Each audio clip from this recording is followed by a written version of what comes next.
नमो तस्स भगवतो अरहतो सम्मा सम्बुद्धस्स। नमो तस्स भगवतो अरहतो सम्मा सम्बुद्धस्स। नमो तस्स भगवतो अरहतो सम्मा सम्बुद्धस्स।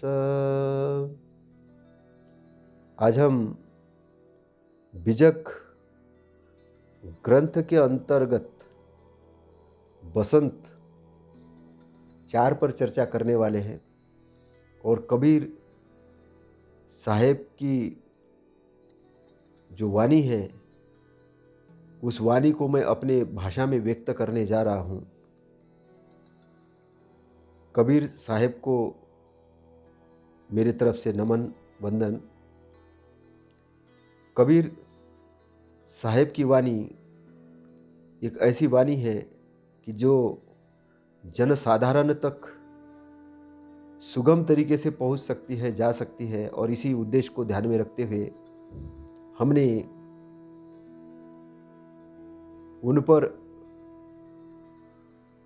अपना संभाषण करने के बारे में जब अपने मन में विचार लाए तो हमें एक आंतरिक प्रेरणा जागी और वो प्रेरणा से हम कबीर साहेब के वचनों को आपके समक्ष प्रस्तुत करने में सफल हुए हैं।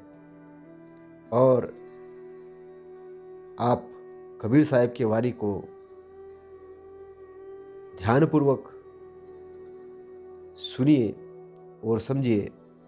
कबीर साहेब की वाणी ऐसी वाणी है कि जो बहुत सरल है, सीधी है, सच्ची है, लेकिन उसको समझना उतना ही कठिन भी है। कबीर साहेब जिस भाषा में बात करते हैं, जैसी बात करते हैं, वो सीधी सीधी बात करते हैं। कबीर साहेब इस बसंत 4 के अंतर्गत माया पर बात कर रहे हैं।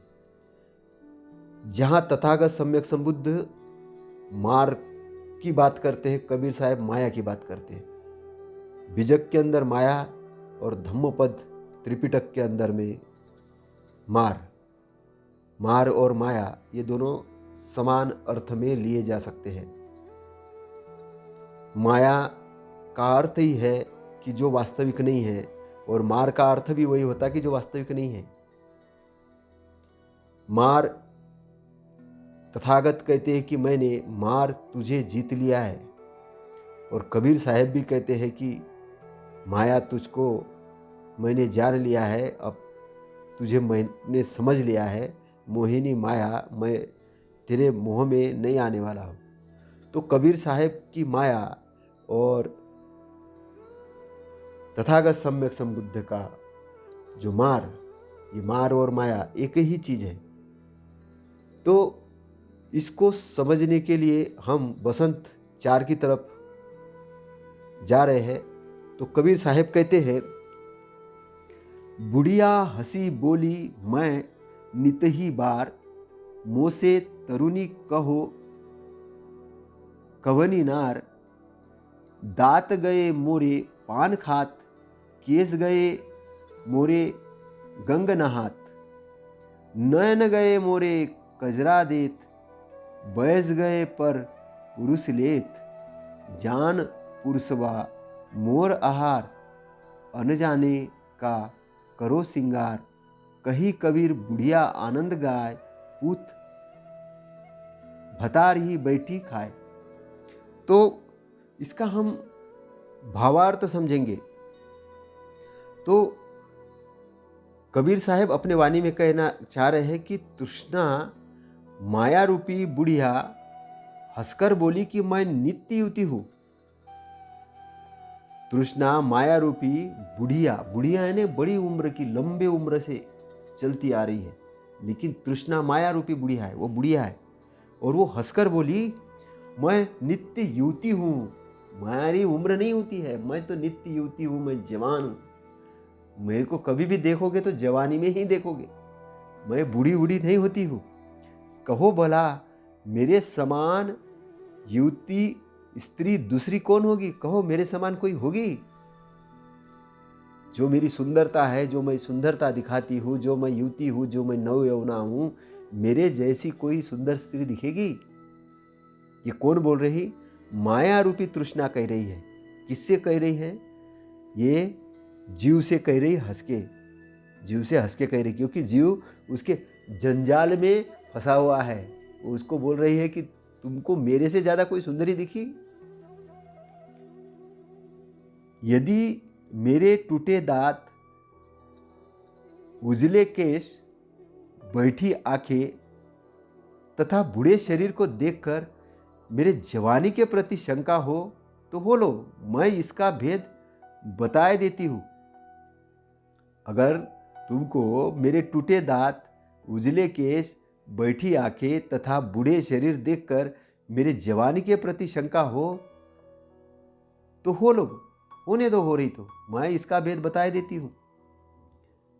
यह तो अधिक पान खाते खाते मेरे दांत झड़ गए हैं। गंगा में पानी में नहाते नहाते मेरे केश उजले हो गए हैं, और अधिक काजल लगाते लगाते मेरी आंखें बैठ गई है, और परपुरुषों का समागम करते करते, परपुरुषों से समागम करते करते मेरी उम्र ढल जैसी गई है। परंतु बात ऐसी नहीं है, मैं नित्य युवती हूँ, मैं नित्य युवती हूँ। अब आपको लग रहा होगा कि ये बाल झड़ गए हैं, दांत खराब हो गए हैं, शरीर बुढ़ा हो गया, फिर युवती क्या है? कबीर साहब की वाणी के अंदर में बोलने का तरीका अलग है। ये युवती क्या है? एक व्यक्ति है, एक व्यक्ति, उसका शरीर बुढ़ा हो गया है। एक शरीर, महिला है, पुरुष है, जो भी है, उसका शरीर बुढ़ा हो गया है, दांत टूट गए हैं, बाल झड़ गए हैं, कुछ काम नहीं बन रहा है, लेकिन काम वासना वैसी की वैसी है, नित्य रूप से जवान है, सोच रहा है कि एक नवयौवना जैसे ही सामने से जा रही है। ये बुढ़ा शरीर सोच रहा है, क्या मुझे ये शरीर भोगने को मिलेगा? इसमें मैं आनंद मनाऊंगा? शरीर में दम नहीं है, सब शरीर खोखला हो गया है। तो यहाँ माया है, जो विचार जो आ रहे हैं वो माया है, वो तृष्णा है। वो तृष्णा ये कह रही है कि देखो, ये शरीर तो काम में, शरीर का काम लग गया है, शरीर तो बूढ़ा हो गया है, ये ऊपर जाने वाला है, इसका कुछ नहीं है, लेकिन मैं तो जवान ही हूँ, मैं तो जवान ही हूँ, और मैंने तुम्हारे शरीर पे पूरा कब्जा करके रखा है, मैंने तुम्हारे शरीर पे कब्जा करके रखा है, तुम मेरे गुलाम हो, मैं नित्य यौवना हूं और तुम मेरे पीछे भाग रहे हो।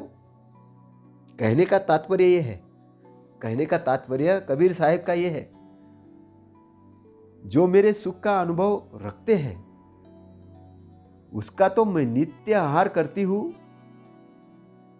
अब जो मेरे सुख का अनुभव रखते हैं, मैं तो उनके साथ तो नित्य रहती ही रहती हूं, लेकिन जो मेरे सुख के अजानकार है, वो जानते नहीं है, उनको फंसाने के लिए मैं श्रृंगार करती हूं। अब जो अजानकार है, जिनको पता ही नहीं है, उनको भी फंसाने के लिए मैं श्रृंगार करती हूं। तो सदगुरु साहब कहते हैं कि यह बुढ़िया माया देखने में आनंदप्रद सीधी सादी गाय लगती है, देखने में आनंदप्रद सीधी सादी गाय लगती है। गाय कैसी होती है? सीधी सादी होती है, आनंदप्रद होती है, देखने में अच्छी लगती है। लेकिन आगे क्या कहते हैं कबीर साहब? परंतु यह खूंखार बाघिनी है, ये बाघिनी है, ये गाय नहीं है, बाघिनी है, जो सभी मनुष्य को खा बैठी है, सभी मनुष्य को खा बैठी है। जहां तथागत कहते हैं कि हे मार, मैंने तुझे पूर्णतः देख लिया है, मैंने तेरी कड़िया जो है, तेरी कड़िया है वो तोड़ दी है। अब तू घर नहीं बना पाएगा, अब तू वारंवार घर नहीं बना पाएगा। अब तेरा शिखर टूट गया है, तुझे मैंने पहचान लिया है, तुझे मैंने जान लिया है। अब मैंने जीत हासिल कर ली है, मैं अपना स्वामी आप बन गया हूँ। अब मेरा पुनर्जन्म नहीं है, मैंने निब्बान के एरिया को प्राप्त कर लिया है, मैंने उस सत्य को जान लिया है, उस सत्य को पहचान लिया है, उस आनंद को जान लिया है, उस रस को जान लिया है। वही कबीर साहब कहते हैं कि माया मनुष्य को खा जाती है। मनुष्य को खाने का मतलब है कि मनुष्य को बार बार इस भवसागर के चक्कर लगाती है, उसकी मृत्यु करवाती है, उसका जन्म करवाती है। जन्म के बाद वो जवान होता है, फिर बूढ़ा होता है, फिर मृत्यु होती है, फिर वो चक्कर लगाता है। इस भवसागर के अंदर में चक्कर लगाने का काम वो माया के कारण करता है। वो माया के कारण बार बार चक्कर लगाता है। और क्यों चक्कर लगाता है? जैसे कोई हिरन घने जंगल में जो रोड निकलता है, धूप का समय है, धूप के समय में उसको बड़ी गहनतम प्यास लगी है, तो हिरन क्या करता है? हिरन दौड़ लगाता है। उसको सामने दिखता है कि पानी है, पानी है, प्यास लगी है, तो पानी के कारण दौड़ लगाता है। लेकिन जैसे आगे दौड़ लगाता है, पानी और आगे चला जाता है, पानी और आगे चला जाता है। प्यास बुझती नहीं है, दौड़ चलती रहती है। ऐसे ही शरीर वासना रूपी जंजाल में फंस के दौड़ लगाता है और इस तृष्णा में दौड़ लगाते लगाते बूढ़ा हो जाता है। प्यास बुझती नहीं है। प्यास वासना रूपी प्यास है, काम तृष्णा की प्यास है।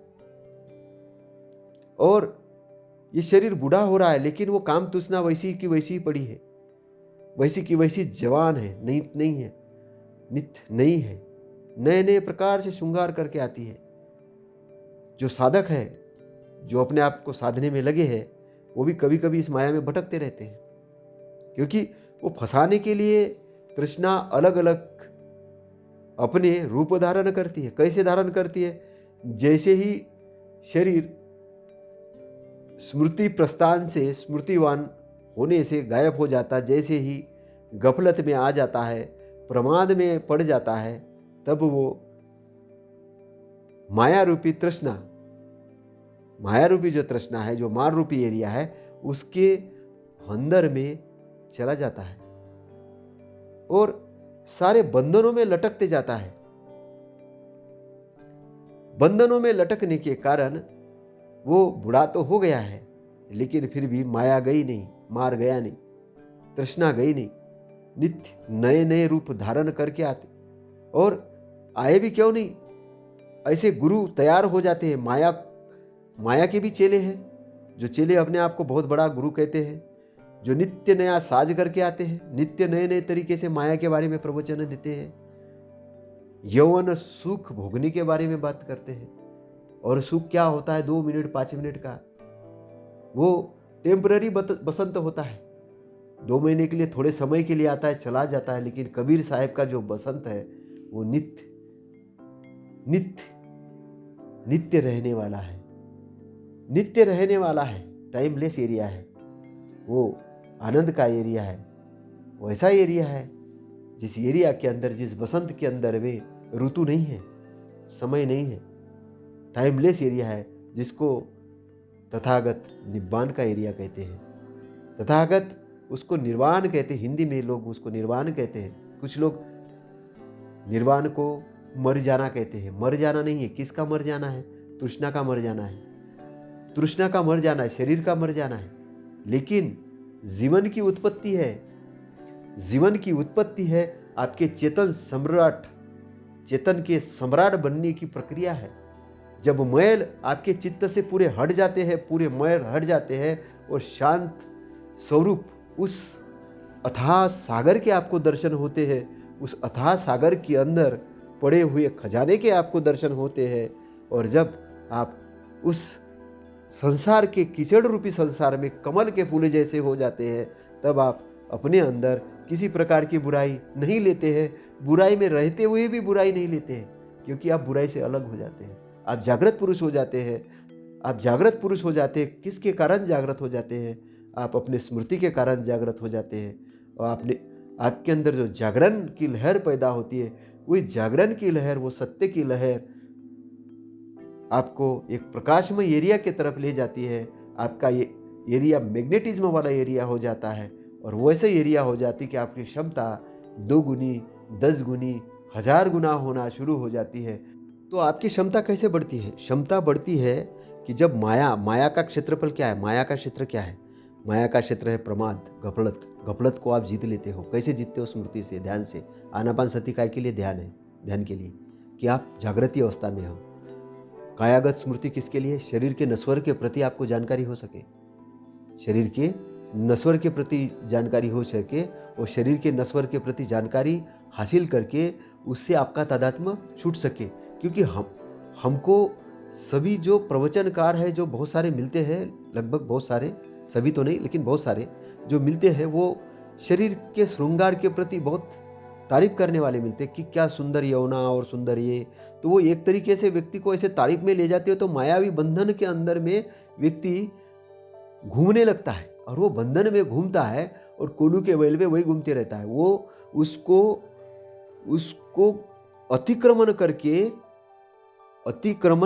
वो जो आपका शुद्ध एरिया है, उस एरिया की एंट्री नहीं करता, कि जहाँ परमानंद है, आनंद नहीं परमानंद है, जहाँ सुख नहीं, सुख अति सुख है, बहुत सुख है, सुख ही सुख है, आनंद ही आनंद है, प्रकाश का एरिया, उधर जाने से रोकता है आपको। ये टेम्पररी एरिया के अंदर भटकाता है, असली एरिया तक जाने से रोकता है। तो जो कायानुपश्यना है, ये अमृत का स्वाद लेने के लिए है। कायानुपश्यना है, काया के प्रति जो जानकारी तथागत कहते हैं। तो जो कबीर साहेब उसी काया के बारे में बात कर रहे हैं, उसी काया के बारे में बात कर रहे हैं। लेकिन तृष्णा रूपी व्यक्ति, तृष्णा रूपी प्रवचनकार, तृष्णा रूपी जो लटके हुए लोग हैं तृष्णा में, तो उसी यौवनकार का ही गुणगान करते हैं, आनंद करते हैं, और वहीं पे डूबे रहते हैं, और खुद भी डूबे रहते हैं, और दूसरों को भी उसी में डुबाते हैं। खुद तो वही डूबे हैं, लेकिन दूसरों को भी डुबाते हैं। तो प्रमाद और गफलत के कारण ऐसा होता है। तो गफलत में नहीं आना है, शरीर पे ध्यान करना है, होश वाला बनना है, होश वाला बनना है, जागरण की अवस्था में आना है। और फिर क्या होता है कि माया क्या करती है? आदमी को अभिमानी बना देती है कि मैं बहुत जानकार हो गया हूँ, मैं बहुत जानता हूँ, मैं बहुत पराक्रमी हो गया हूँ। पराक्रमी है नहीं, बहुत पराक्रमी हो गए। लेकिन कैसे पराक्रमी होता है? वो पराक्रमी ऐसा हो जाता है कि जो खुद का ही अकल्याण करने लगता है, गलत तरीके का पराक्रमी होता है। पराक्रमी 2 प्रकार के, अच्छा पराक्रमी जो सच्चाई की जीत के लिए पराक्रम करता है, ये गलत तरीके का पराक्रमी। कौन सा पराक्रमी? जो क्रोध में आता है, क्रोध।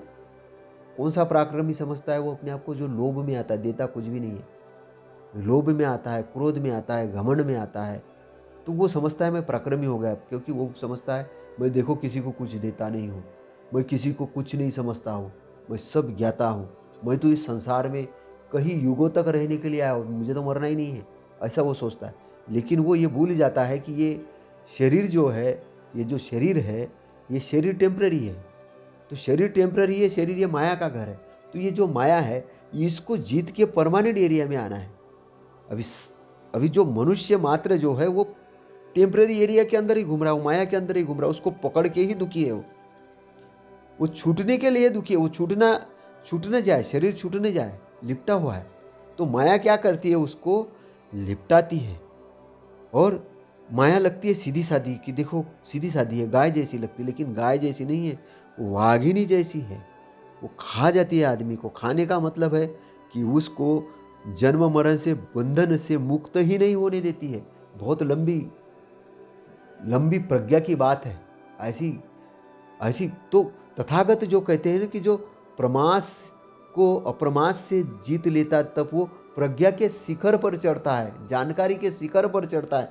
तो जानकारी के शिखर पर चढ़ने के कारण ही व्यक्ति जन्म और मृत्यु को देख पाता है, जन्म और मृत्यु को देख पाता है, भव बंधनों को देख पाता है, और सारे जो तृष्णा रूपी जो माया है, तृष्णा रूपी माया है, उसको देख पाता है, उसको समझ पाता है, उन बंधनों को तोड़ पाता है, और तोड़ के वो सम्राट बन के शिखर पर बैठता है और अपना संचालन खुद करता है, क्योंकि उसने अपने चित्त से सभी प्रकार के जो मैल है वो हटा दिए होते हैं। काय के माध्यम से? प्रज्ञा के द्वारा। प्रज्ञा एक शस्त्र का काम करती है, हथियार का काम करती है गलत प्रवृत्ति को हटाने के लिए। और ये प्रज्ञा क्या होती है? प्रकाश का एरिया होती है। तो प्रकाश के अंदर में सारी चीज़ें आपको दिख जाती है, शरीर की नश्वरता दिख जाती है, आपका अंदर का क्रोध दिख जाता है, आपके अंदर की कामाग्नि दिख जाती है, द्वेषाग्नि दिख जाती है, मोहाग्नि दिख जाती है, सारी अग्नियाँ आपको दिख जाती है। और दिखने के कारण आप उस अग्नियों को ख़त्म कर देते हो और शांत रूप में आ जाते हो।